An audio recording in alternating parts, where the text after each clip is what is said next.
Toca ahora turno a Lucía del Prado, presidenta de la Fundación Filia en Madrid, cuya intervención va a versar sobre la experiencia de la Fundación Filia en la coordinación parental. Y sin más, aquí le paso el micro.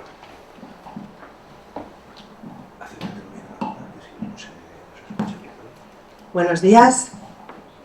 Muchas gracias a todos y a todas por asistir.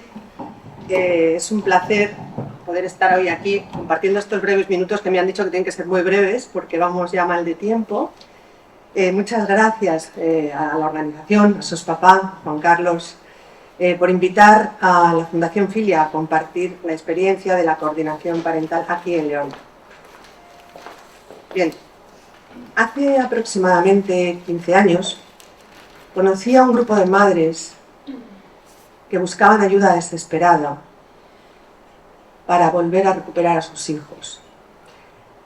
Las sentencias en muchos casos les daban la razón, en muchos casos no, en muchos casos no las escuchaban, pero ellas estaban desesperadas porque estaban perdiendo el contacto con sus hijos y en algunas ocasiones ya lo habían perdido. A mí me caló muy hondo esos testimonios, esos relatos, esas experiencias, y me sentí identificada con ellas, porque a mí me estaba ocurriendo lo mismo. Yo era una más. Desde ese momento sentí el compromiso de hacer algo. Y es entonces cuando decidí que iba a crear la Fundación Filia, de Amparo al Menor. Desde ese momento lanzamos una primera campaña que se llamaba Los padres se divorcian, los hijos no, y pusimos en marcha el teléfono de ayuda. Nuestra sorpresa fue que comenzaron a llamar cientos de padres, de madres también, diciendo que les ocurría exactamente lo mismo. Todos se quejaban de que había un vacío legal muy grande, se quejaban de que estaban perdiendo el contacto con sus hijos, de que no tenían capacidad de hacer nada para recuperarles y estaban cayendo en una profunda depresión, además de otras muchas secuelas de todo tipo. Bien, fue entonces cuando vimos y constatamos que este fenómeno silenciado no trataba solamente de una cuestión de género, como yo había escuchado al principio de estos años, ¿no? Sino que era una cuestión de perversidad, era una cuestión de rencor, era una cuestión de venganza, de resentimiento, incluso de desconocimiento por parte del progenitor que utilizaba a los niños, y también de incapacidad por resolver por parte de la Administración de Justicia y de las instituciones en general. Bien, pues toda esta impotencia invadía a las familias, invadía a los profesionales comprometidos, invadía el sistema, pero sobre todo iba dejando cada año, iba arrastrando cada año miles de niños huérfanos de padre o de madre, y no se podía hacer absolutamente nada. Desde la Fundación Filia pusimos en marcha un grupo de trabajo donde participaron juristas, abogados, jueces, y vimos que en Estados Unidos y Canadá existía un recurso que era alternativo y que estaba funcionando desde hacía ya años, y que en tan solo el primer año había reducido un 75% los casos, ¿no? Bien, en ese momento decidimos que había que hacer algo y vimos que en Cataluña ya comenzaba a haber alguna sentencia que derivaba a esta figura. No dudé en ponerme en contacto con el juez que había dictado esta sentencia y él me dijo, perdón, yo le dije, qué valiente que un juez dicte esta sentencia derivando a la figura del coordinador parental, pero ¿dónde están los coordinadores parentales? ¿A qué puerta hay que llamar? Y me dijo, bueno, no hay. En realidad es una especie de mediación, pero no hay. Yo he designado a un técnico, a un psicólogo del SATAF para que haga estas funciones. Bueno, él me dijo, si tomas el guante, pues a lo mejor la Fundación Filia puede impulsar esta figura. Me pareció todo un reto. Me pareció razonable el que al estar en Cataluña, al ser catalana esa sentencia, había que comenzar allí. De hecho, bueno, pues siempre Cataluña se ha designado por ser pionera en estos recursos, ¿no? En la mediación, etc. Y me pareció muy bien lanzarlo allí. Me costó 2 años, o casi 3, pero lo conseguimos. Conseguimos impulsar con la Generalitat la primera prueba piloto de coordinadores parentales en España.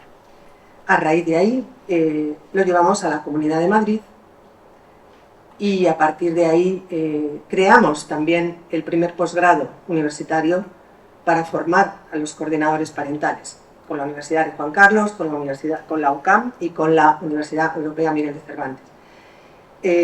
Todos ellos forman a estos coordinadores parentales que, además de su función y de su formación de origen, deben estar formados específicamente para esta materia concreta, ¿no? para ejercer esta herramienta.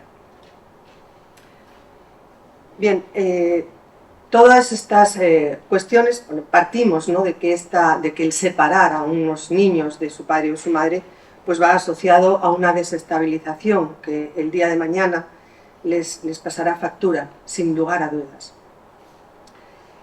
Nosotros, cuando decidimos impulsar la figura, teníamos que saltar muchos obstáculos para demostrar que todo esto era algo real, que estaba sucediendo mucho más, de una forma mucho más común de lo que parecía. Las familias creían que no había casos, ¿no? Y cuando conocían que había otros casos como los que ellos vivían, pues se asombraban de ver qué cantidad había.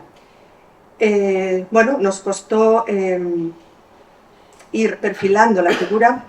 La figura de la coordinación parental, la intervención, se basa en el modelo que consiste en un proceso alternativo de resolución de disputas centrado en el bienestar de los hijos, es decir, vela por el interés superior del menor, por el verdadero interés superior del menor. Es un recurso que tiene suficiente base legal, que está el nombramiento de la figura se ampara en las previsiones contenidas en el artículo 39 de la Constitución, en el 91, en el 92 y en el 158 del Código Civil, que habilitan al juez para poder designar una figura de protección al menor cuando éste se considera que tiene o que puede sufrir algún tipo de riesgo. El alcance de la intervención técnica se rige por las directrices internacionales. Su metodología está basada en el abordaje del paradigma de la justicia terapéutica, de la justicia restaurativa. Y en realidad la coordinación de parentalidad está llamada a gestionar el conflicto, no a resolverlo. Hay muchas dudas con respecto a la coordinación de parentalidad, con respecto al rol concreto, porque como los profesionales tienen diferentes formaciones de base, pues unos ejercen desde el ámbito de la psicología y otros ejercen desde el ámbito del derecho, con lo cual bueno, mezclan y tiran hacia su experiencia profesional anterior, ¿no? Pero es un rol específico y concreto y sobre todo tiene un protocolo de intervención muy concreto. Los objetivos con los que se trabajan en la coordinación de parentalidad son, en primer lugar, analizar cuál es la situación de los menores del procedimiento que estamos llevando a cabo. Analizar si vemos algún tipo de riesgo, canalizar y enfocar el conflicto parental, intervenir con los progenitores para que asuman adecuadamente sus responsabilidades parentales, para que puedan entender que deben dejar apartadas sus diferencias personales y anteponer el bienestar de sus hijos. Trabajamos técnicas, dinámicas familiares, técnicas de resolución de conflictos, técnicas asertivas, de comunicación, bueno, donde todas ellas están pensadas para anteponer el interés de los niños. Reparamos ese vínculo paterno-materno-filial dañado y posteriormente lo que se trata es de reforzar ese vínculo materno y paterno por igual, en la medida de lo posible.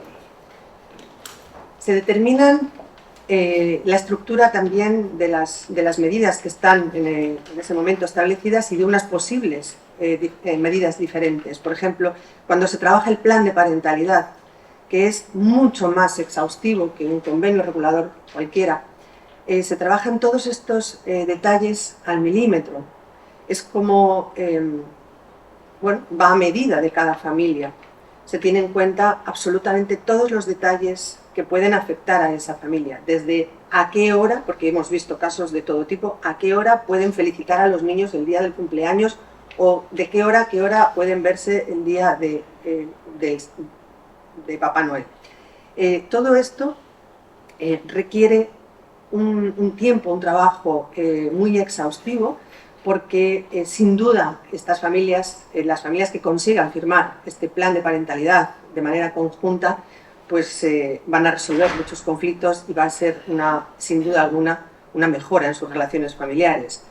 Cuando me preguntan ¿y qué beneficios tiene la coordinación parental? Pues muchos. En primer lugar, la reducción, la desjudicialización de estos procedimientos es posible a través de la coordinación parental y por lo tanto implícitamente va a llevar muchos beneficios, como es emocionales, en primer lugar, económicos, sin duda, puesto que toda la cantidad de presupuesto que hay que tener para poder hacer frente a todos estos procedimientos tan largos de ejecuciones de sentencia, de modificaciones de medida, que son infinitos, que muchas veces duran años y años, y que los niños se hacen mayores de edad intentándolo, ¿no?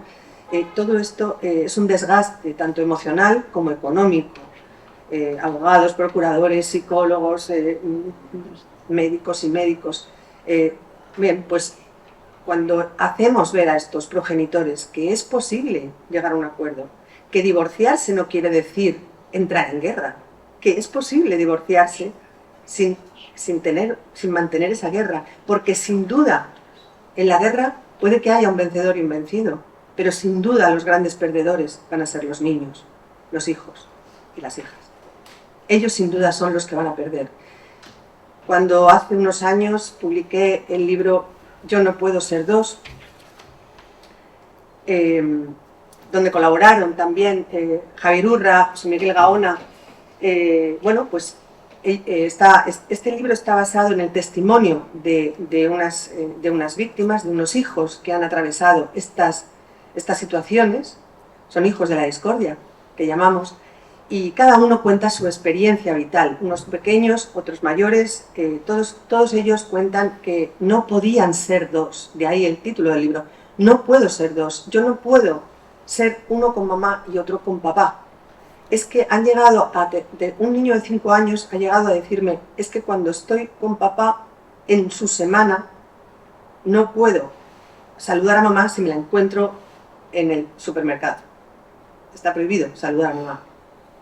O si voy con mamá, pues si va papá a una reunión del cole, no le puedo hacer así porque mamá se enfada. Bueno, esto es lo que estamos viendo desde que son muy pequeños. Por lo tanto, ellos no pueden ser dos, no pueden contentar a papá y contentar a mamá. Es imposible que un niño se pueda desdoblar y cuando lo hace, cuando no tiene más remedio que hacerlo, porque tiene que sobrevivir, es entonces cuando los expertos, Arantxa, pues demuestran todo ese daño que van a tener de por vida. Bien, pues durante esta intervención en la coordinación de parentalidad, lo que intentamos es evitar esta situación, hacer ver a estas familias que todo es posible, que hay esperanza, claro que se puede salir de un expediente judicial, tan solo hay que querer hacerlo. Y hay que hacerles entender que la situación cronificada de voy a denunciarle, mi abogado me está aconsejando que denuncie, es que en el momento que tal, ¿cuántas veces estamos viendo en el ámbito de la coordinación parental desde una víctima, una verdadera víctima de violencia de género, que lo hemos parado directamente en la intervención porque se ha detectado, hasta bueno, una situación de abuso sobre una denuncia falsa contra un padre, por ejemplo? Es que tenemos las dos. versiones, bueno, no las dos, tenemos el abanico completo de versiones, porque son ya muchos años realizando coordinación de parentalidad a diario. Estamos llevando muchos casos y todos estos casos tienen en común el que no pueden ver a sus hijos o el que tienen dificultad para verles, pero las situaciones son muy amplias y muy versátiles, ¿no? Cada uno tiene una casuística diferente. Bien, en fin, si tuviera que hacer un balance sobre esta experiencia de la coordinación parental en la Fundación Filia, podría decir que es muy positiva porque estamos consiguiendo nuestro gran reto, y es que un niño pueda abrazar a su papá o a su mamá cuando había perdido el contacto. En ese sentido estamos muy contentos y no tiene precio ver ni vivir esa situación, ¿no? Por otro lado, podemos decir que es muy complejo, hemos tenido situaciones muy desagradables, usuarios, en menor medida, es cierto, porque las personas al final colaboran, ahora explico por qué, ¿no? Incluso si me queréis hacer algunas preguntas, estaré encantada de contestarla. Pero sí es verdad que en poca medida, pero sí hay siempre algún usuario que no ha conseguido salirse con la suya y que entonces pues arremete, ya no solamente contra la familia, el ex, los niños, por supuesto, se los lleva por delante, sino que también arremete contra el servicio, contra los profesionales, etc. Y se dedican pues, a difamar, a coaccionar, a amedrentar, a publicar falsedades en los medios de comunicación, como nos ha ocurrido a nosotros, ¿no? Y todo eso, bueno, es una minoría, pero ahí se demuestra muy bien ese perfil, ¿no? Donde no hay respeto. Si no hay respeto por los hijos, por los propios hijos, ¿cómo va a haber respeto por el ex cónyuge, al que ya no se quiere ni ver, y menos por unos profesionales o por una administración de justicia? ¿Cómo voy a cumplir una sentencia, ¿no? ¿Qué respeto tengo? Ese es el perfil de la persona que está instrumentalizando, utilizando a los niños para su propio beneficio, para ganar su batalla. Por el momento creo que sí podemos decir que está de manera contrastada que la herramienta de la coordinación parental es la herramienta que puede mitigar este efecto lesivo que se produce en los niños cuando hay esta animadversión, no sé la palabra, cuando hay este enfrentamiento, ¿no? entre progenitores. Creo que es exactamente la herramienta adecuada para poder intervenir, la que va a trabajar precisamente, valga la redundancia, la discoordinación parental, ¿no? Porque la mediación no ha funcionado, la terapia no ha funcionado, los métodos tradicionales no han funcionado en la alta conflictividad. Y cuando me refiero a la alta conflictividad, me estoy refiriendo exactamente a los procedimientos donde no se cumplen las sentencias, donde están cronificadas los incumplimientos, donde hay múltiples ejecuciones de sentencia, múltiples procedimientos abiertos, denuncias continuas, donde se está perdiendo ese contacto con los hijos y se está deteriorando ese vínculo. Eso es, bajo nuestro punto de vista, la alta conflictividad, porque cuando hay un conflicto más razonable, la mediación es perfecta. La mediación va a poder resolver muchas situaciones de conflictos, simplemente de conflictos donde las personas razonan, ambos tienen voluntad de solucionar el problema, pero cuando uno de los dos no tiene voluntad de solucionar ese conflicto, es más, cuando uno de los dos, su voluntad es cronificar y mantener el conflicto y ganar a toda costa, entonces sí es alta conflictividad. Y para ese recurso está la coordinación parental. La mediación no sirve porque es voluntaria y la coordinación parental no lo es. Por lo tanto, entendemos que es la herramienta adecuada para este tipo de casos de alta conflictividad. No sé si he ido lo más deprisa posible, acelerando todo lo que he podido. Fenomenal, como dicen en Murcia, fenomenal. Fenomenal. Pues no sé cómo se dice aquí en León, pero no sé yo, ¿no? Está bien. Me gustaría, si queréis hacerme alguna pregunta, poder contestar. Adelante, Arantxa. Antes de nada, gracias. Bueno, muchísimas gracias y por ajustarte al tiempo y dar la oportunidad de que haya justo un espacio para poder ahora interactuar. Me quedo con dos cosas de las que has dicho, que en una separación, todos lo sabemos, si se convierte en una guerra, los que pierden especialmente son los niños. Pero yo añado, y todos lo sabemos también, que los adultos también pagan, aun sin darse cuenta, cuando se hace un daño a una familia que aunque hay una separación lo va a seguir siendo de por vida, porque siguen siendo de sus padres, de sus hijos y viceversa, para toda la vida es. Y luego, que cuando uno tiene efectivamente la voluntad de mantener la guerra, pues es difícil operar sobre esto. Pero curiosamente, mientras que cuando causamos en ocasiones, si yo tengo una agresión física o me defiendo, uno es consciente de cuando golpea, pero en estos ámbitos uno está, además, o una convencida de que es lo mejor para los niños, convencida, se montan unas películas que no tienen nada que ver con la realidad, porque justamente la realidad es pegarle fuego a todo. En fin, gracias de nuevo y empezamos con el turno de palabra. Arantxa. Buenos días, Lucía, muchas gracias por tu aportación, valiosísima, porque además ya en la jornada de ayer te estuvo hablando mucho de la importancia de este recurso, así que estábamos esperando poder escucharte y que pudieras explicar mejor su método, de dónde proviene, perfecto. Yo tengo dos preguntas. Soy absolutamente, antes de dos preguntas, un convencimiento, estoy absolutamente convencida, como tú y como muchos profesionales que han intervenido ayer, y como la Fundación Filia, que la coordinación parental ayuda muchísimo en casos de alta conflictología parental. Creo que es el instrumento y el recurso adecuado. De hecho, alguna terapia familiar que ha funcionado porque se parecía mucho en su práctica a una coordinación parental, con lo cual dices, bueno, es que realmente estos métodos son los que funcionan, ¿no? Hay que dejar atrás determinadas técnicas clínicas o terapéuticas convencionales, porque esos casos no funcionan. Entonces, pero si haces una terapia enfocada más como si fuera una coordinación parental, funciona, con lo cual realmente funciona este tipo de recurso. Tengo dos preguntas. En mi experiencia, yo he tenido muy buena experiencia en coordinaciones parentales. Cuando digo buena experiencia me refiero que el caso ha evolucionado, no es que la tenga yo personalmente, ¿no? Pero yo he recomendado el coordinador parental, se le ha asignado y ha sido un desastre. Porque el coordinador parental ha empezado a hacer y deshacer y meterse y tal, que ha sido peor el remedio que la enfermedad. Pero luego, coordinadores parentales, que dices, qué maravilla, menos mal, qué bien, qué delicia, qué...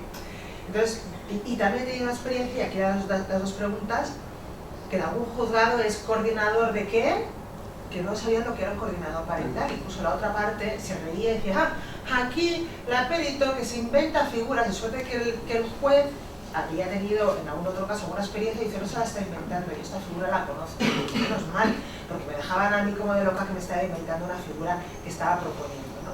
Entonces, dos preguntas. Uno, ¿puedes indicarnos en el territorio español cómo está de reconocido, de extenso, la figura del coordinador parental? Porque si te vas a los juzgados de Madrid no todos lo conocen.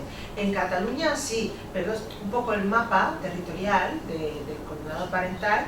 Y por otro lado, cómo está a nivel de formación, titularidad. Pues yo creo que las malas experiencias con un coordinador es porque alguien que habrá hecho un curso, seguramente no es con Filia, pero yo que sé, un cursillo, y antes era medio y ha intentado hacer un refrito, pues ha salido la chapuza aquella tan grande. Entonces, ¿cómo está a nivel de certificación? Yo creo que es muy importante la formación del coordinador. Sí. Muchas gracias, Arantxa, por estas preguntas, porque además son muy inteligentes en el sentido que hay que dar a conocer todas estas cuestiones si no se conocen.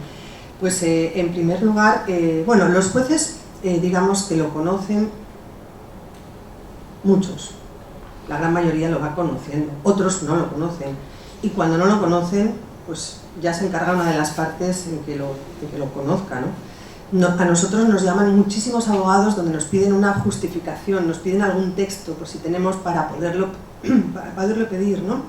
Y entonces les facilitamos un breve texto que les ayuda a solicitar esta figura.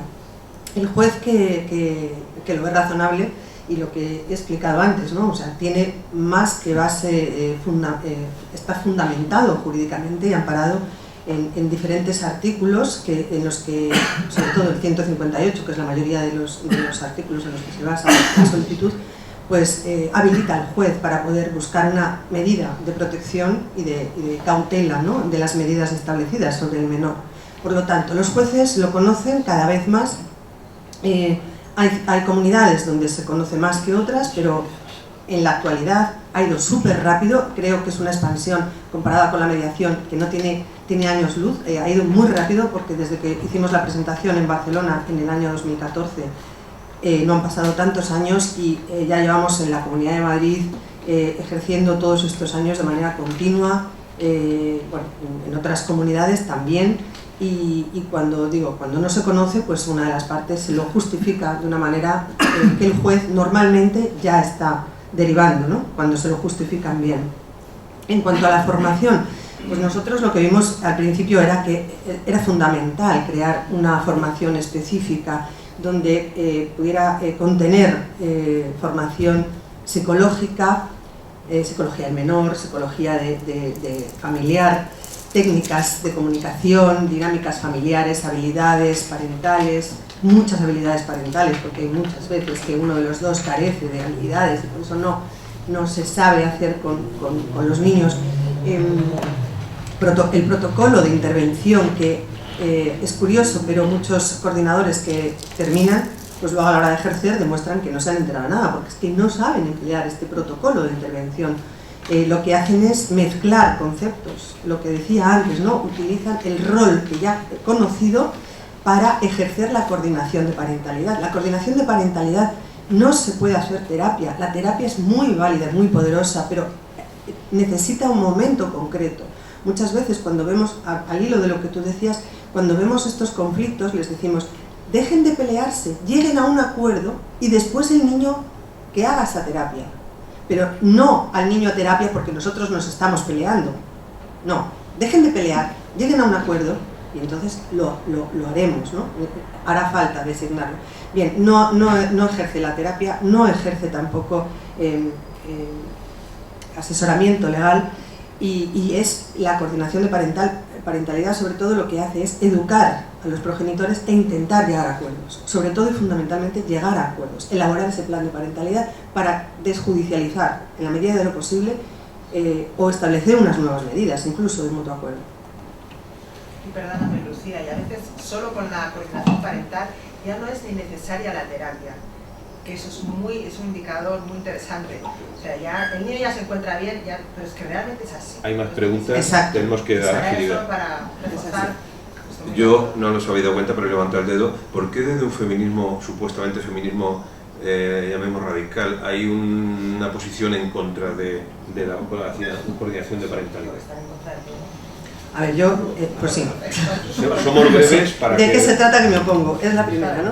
Sí. Pero es cierto que yo creo que hay una cuestión. O sea, primero el de qué se trata que me opongo y después hay un desconocimiento increíble. O sea, hablan desde el desconocimiento absoluto. Y me refiero... ¿Por qué te posicionas en contra? Me refiero a Temis, que es quien ha empezado toda esta historia. Donde se enfrenta al consejo, donde se enfrenta a jueces, donde se enfrenta de una manera... desmesurada, ¿no? Y un poco sin sentido, porque a mí me gustaría lanzar una pregunta a estas señoras que se oponen a la coordinación parental y es ¿cuántas coordinaciones parentales ha ejercido usted profesional? ¿Cuántas? Porque cuando me diga cuántas, podremos debatir.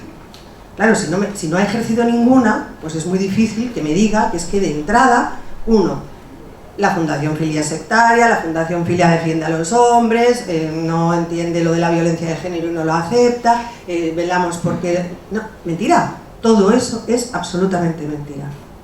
Falso, es falso. Como siempre se oye y se dice, la maldad no tiene género, y es así, y eso es una realidad. Por lo tanto, eso es una cuestión de ideología, de fanatismo, y que no se salen de su guión, porque de qué se trata que me opongo. Y es desconocimiento puro, sinceramente, creo que sí. Vale. Las preguntas no tienen género tampoco, antes era ella, ahora es él. José Luis. José Luis. Y luego... Mira, te explico, en los años 90 nosotros se nos ocurrió en Andalucía crear una escuela de divorcios. Es decir, nos planteamos ante los servicios sociales de un ayuntamiento hacer un proyecto piloto de aquellas personas que acudían o que iban a ir a un juzgado mixto a pedir un divorcio o una separación, que acudieran de forma voluntaria a una escuela de divorcio donde con psicólogos y trabajadores sociales y abogados explicábamos a la gente dónde se metían. Resulta que al cabo de un año el 65% aproximadamente de las personas, el 65% de las personas que habían decidido acudir a la escuela de divorcio decidieron no divorciarse, y se trabajó de una forma preventiva. Es decir, nosotros, aquella escuela de divorcio, siguiendo un modelo que se hizo en Missouri en los años 80, lo que intentábamos era que antes de que a los niños se les hiciera daño, advertir a los padres de una manera preventiva y educativa: cuidado lo que vais a hacer con vuestros hijos. Luego surgió el movimiento en los años 90, a finales de los 90, en Alemania, el movimiento del método Cochensel. Es decir, ¿no piensas tú, y esta es la pregunta, la coordinación parental no es un parche que llega demasiado tarde y no debería de orientarse más la coordinación parental como un método preventivo de los conflictos? Estoy absolutamente de acuerdo con lo que planteas, José Luis. Me parece que es lo razonable y de hecho en los países más avanzados funciona así. La prevención por encima de todo.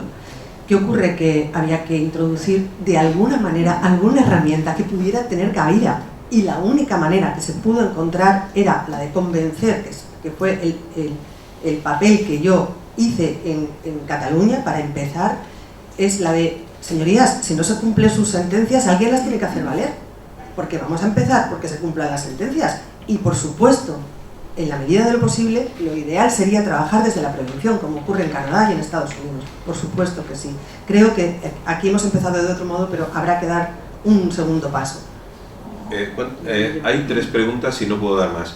Segunda fila, luego tú y luego Juan Carlos.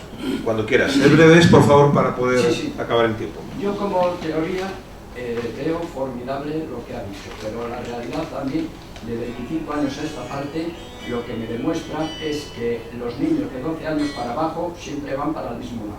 En su consecuencia, esa parte que se los lleva no va a querer entrar por ahí de ninguna manera y bajo ningún concepto. Pero no bastando con todo lo que he dicho, la ley de violencia de género, que lo suyo sería lo del cartel, la custodia compartida obligatoria, pero ya la violencia de género se ha sacado de la manga que en el momento que te metan una denuncia por violencia de género, ya la custodia compartida no existe. Y voy al caso concreto. Hay una sentencia reciente de la Audiencia Provincial de Zaragoza donde la madre, con un planteamiento espurio antes de ir a la separación, ya le estaba metiendo por malos tratos psíquicos y demás. Menos mal que en este caso, que es único que se dé de estas circunstancias y además lo expliquen así de bien, pues le tumba para atrás el arranque para luego ya llevarse de calle la custodia. Entonces, para mí, tendría que ser el que la haga, la pague, si verdaderamente eso existe, pero por ley, custodia compartida. En el momento que por ley se pusiera la custodia compartida, desaparecían el 50% de las separaciones, porque es un negocio redondo, y el 98% sabe que los niños de 12 años para abajo van a ir para ese lado. Entonces, para mí, el verdadero problema es ese, no es otro. Y la Audiencia Provincial de Zaragoza lo ha dejado... Necesito brevedad, por favor, que es que son las 12. No, ya está. ¿Le puedo contestar? Arantxa, sí. Rápido, por favor. Sí.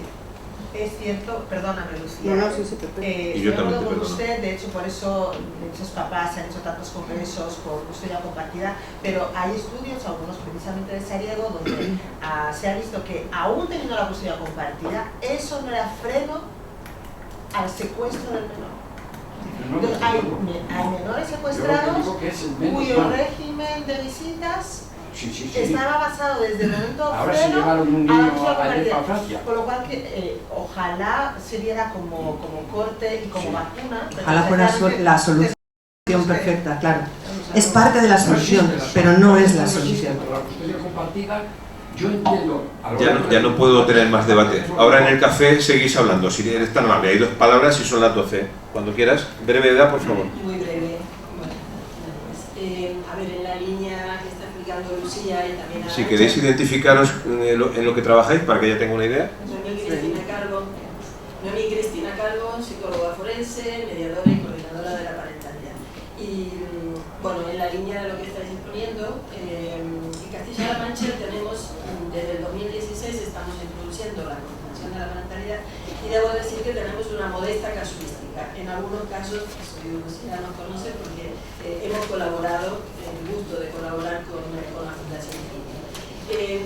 Dos factores favorables en la evolución a lo largo de estos años es que, bueno, cada vez hay más casos.